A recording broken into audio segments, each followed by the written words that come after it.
I've ridden a bunch of different split boards over the years, but this Weston Backwoods truly has my heart. Here's the pros and cons of riding this board through a whole season of powder, steeps, spring corn, and groomers. At the end, I'll give you exactly who I believe it's for. Let's start with what this board was designed for and where it absolutely shines.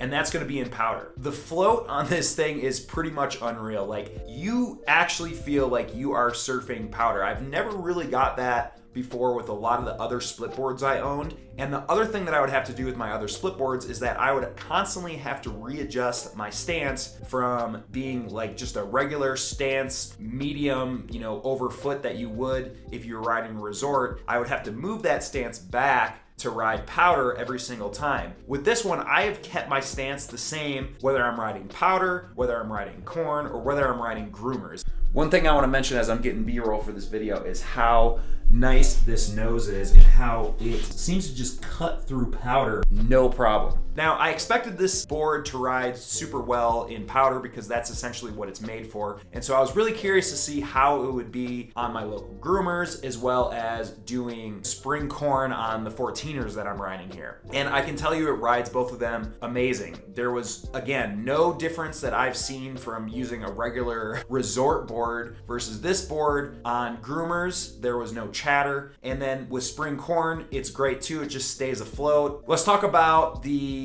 uphill because that's where you're going to be experiencing the board the most. It's extremely balanced. Like when I'm trying to do kick turns, I'm not nose diving my nose into the snow when I'm trying to make the turn. Everything is just real balanced and real flowy. It also seems to do traverses very well, putting an edge in the snow. All right, let's talk about durability. So in the past, all my split boards would get scratches super easy on the top sheet, but if you notice with this top sheet, it's really abrasion resistant. You can feel the top sheet and it's actually pretty rough. So getting scratches in it is a lot harder than on a normal board. Also, with the Karakoram clips, I've never seen anything like this where you can clip your board together and then also adjust the tension on the clips to make it either looser or tighter. If I'm doing quick laps in powder or if I'm doing quick laps at the resort, I typically won't adjust this, but if I'm doing a 2,000, 3,000 foot descent on a 14,000 foot peak here in Colorado, that's where I'm gonna lock this down as much as possible, and you can tell there's a lot less play in it. And then the play in general when the board is in solid mode is great. I mean, again, much better than any other split board that I've had. I do think it would be cool if Weston eventually used a different construction for putting it into solid mode where there's an insert in the middle of the sidewall there. I think that'd be a great addition to do in future models. What's cool about the skin compatibility with this is that I actually ordered some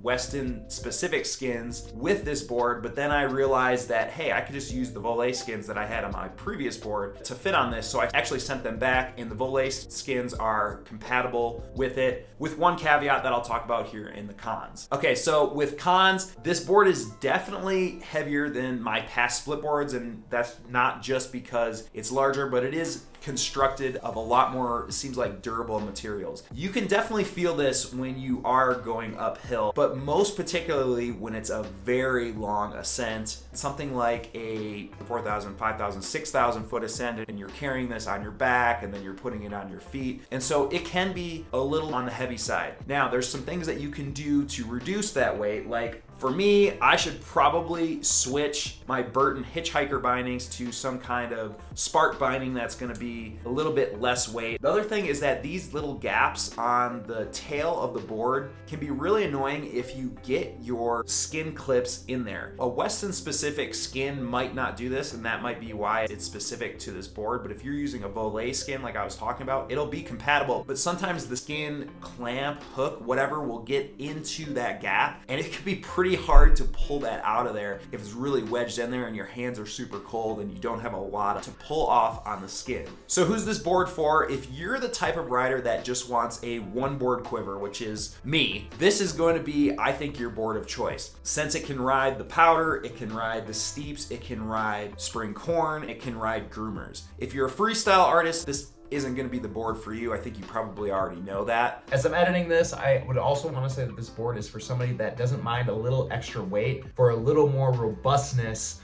and durability for their board. Now, let me know in the comments what split board you're riding and if you have any experience with Weston's products. And I'm going to leave a link down below to this board as well as the rest of my backcountry splitboarding kit. And if you're planning your first season splitboarding, make sure you hit that subscribe button because we have more tips and reviews coming for you.